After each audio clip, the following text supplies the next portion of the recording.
was an iconic image. Javier Mascherano, bloodied and bruised, somehow symbolized Argentina's agonizing victory over Nigeria, which saw the team advance in extremis to the second round of the World Cup.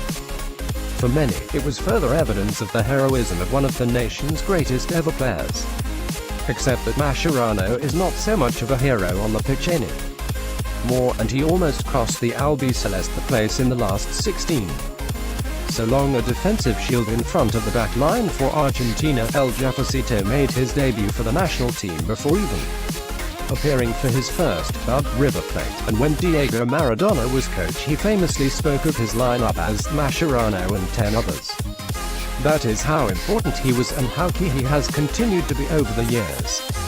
In the World Cup in Brazil 4 years ago, it was Mascherano's steely performances in midfield and Lionel Messi's magic which saw Argentina come within a whisker of claiming the game's greatest prize.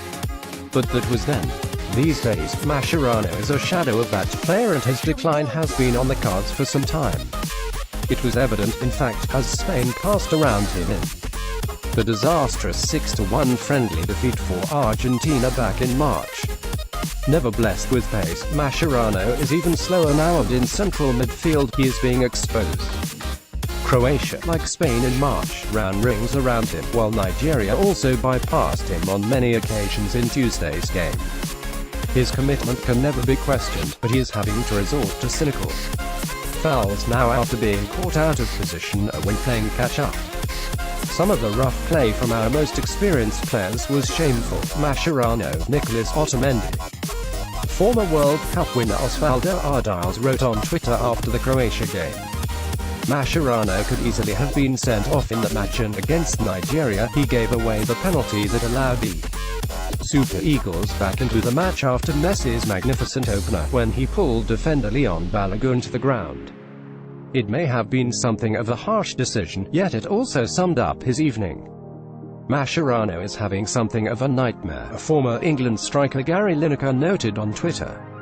And if anything, that was an understatement. It would have been a shame to ruin the dream for these guys who are here fighting, an ever-honest Mascherano said afterwards. Thanks to a fantastic late winner from Marcos Rojo, it did not come to that. But it could have, and France will present another altogether more difficult test for the 34-year-old.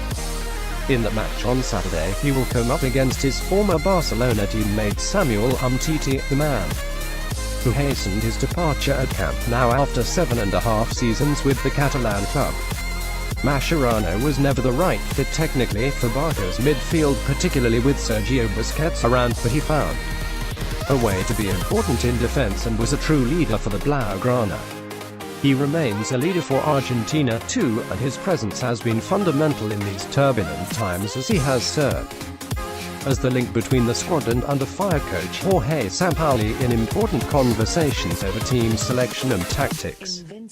In the dressing room, he is as important as he ever was. But on the pitch, that is no longer the case, and if he is playing anywhere for Argentina, it should be in defense. Because in midfield, his legs cannot keep pace anymore and his distribution is not good enough either. Once the linchpin as well as the leader of this great generation of Argentina players, he will undoubtedly be earmarked as the weak link by France ahead of Saturday's last 16 clash. And when Argentina's World Cup dream finally dies, it will be time for him to step aside. As time, as the saying goes, waits for no man. Not even a legend like Javier Mascherano.